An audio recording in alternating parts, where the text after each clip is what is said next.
Dear students, welcome to game. This particular game shall be of paramount importance. It can come as a case history as shown on the screen. A 50-year-old nulliparous female noticed a firm mass in her left breast. It was painless, gradually increasing in size. She was referred to the surgery department, and on examination, the surgeon noticed this kind of an appearance. I hope you people are able to identify. And there was a mass which was adherent to the underlying tissue and hence immobile. The axillary lymph nodes were also palpable. The diagnosis is carcinoma of the breast. This can come in a variety of forms to us as questions. Essay, short essay, specimen, case in surgery, viva voce, so on and so forth. And a plethora of MCQs can be asked. I would like you people to kindly describe the specimen. It is an irregular pinkish gray or pinkish yellow specimen. Irregular I am saying because look at the outline. It is not a definite circle or so. It is ill-defined. Some areas I am not able to say. It merges with the surroundings. And it is infiltrating into the surrounding fat. The yellowish areas are the fat. The nipple here, this is how you identify the specimen. This is the nipple and this is the overlying skin. You get very few skin-covered specimens, and with the nipple, it is definitely a carcinoma of the breast. I would like you people to kindly change the description according to the specimen you have in your college. For example, this is varied. Here again, I am finding an overlying skin, but then this is a hemorrhagic mass and there is a gelatinous area that is over here. It is bulging above the cut surface. These are again areas of fibrous tissue and fat. And when there is such a hemorrhage, we can think of a hemangioma, but how do you rule out? A hemangioma usually will be having a honeycombed appearance. A honeycomb appearance, which is not over here. Yet another specimen, courtesy web pathology. So it is grayish to pinkish white, and here also there are some areas where it is well demarcated. It is glistening, lobulated. See this one? This is why I call it as lobulated.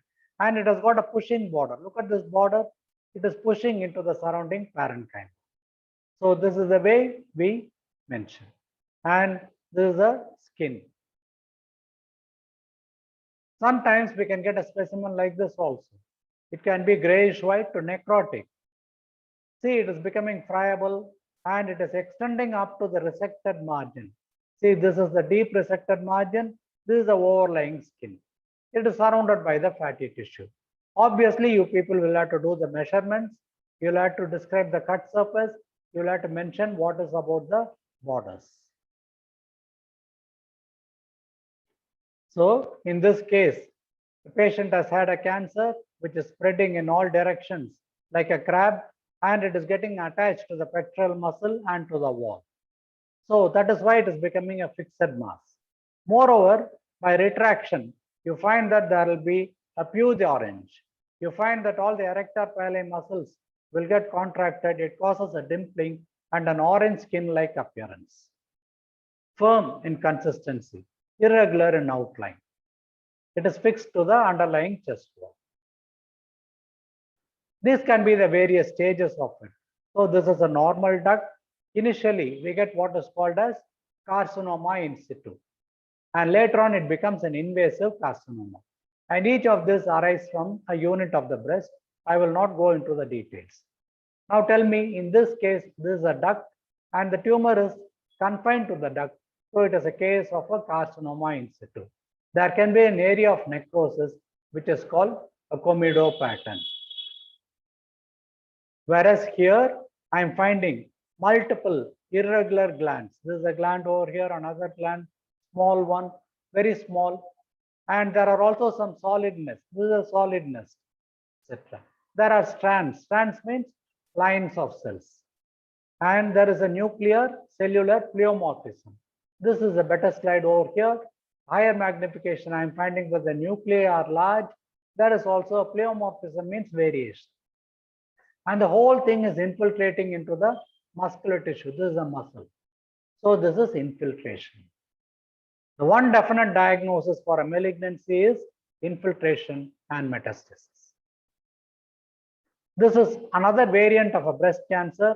In this one, like ants, you find that the cells are all very linearly arranged in a line. They are linearly arranged. And compare it with the picture over here. This is a picture of the red Indians. So similarly, you have this row of arrangement of the cells. And this is called the Indian file pattern.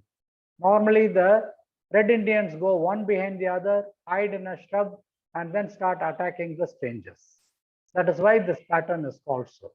Small uniform cells, slightly larger than lymphocytes, Indian file pattern. Whereas this is an infiltrating ductal carcinoma. See the difference between the two. These questions can be asked for us. So the risk factors are nulliparous or obese women, coexisting pathology can be an endometrial hyperplasia, uterus, or there can be functional ovarian tumors such as granulosa cell tumor of the ovary. Risk factors such as radiation or hormone therapy. The markers that can be used will be ER, estrogen receptor, PR, progesterone receptor, and HER2/neu. The other methods, one of the best methods will be the mammogram, FNAC, true cut biopsy, and ultimately it has to be an excision histopathological diagnosis. Please read this one. It can be a summary for your theory also. Correlate with R.A.T.S. There can be certain pre-existing or coexisting conditions in the breast itself. One is called the Paget's disease of the breast, ductal hyperplasia with atypia. Sometimes it can be a carcinoma in situ. What I had shown you, the pure orange appearance. So these two slides I would like you people to kindly read.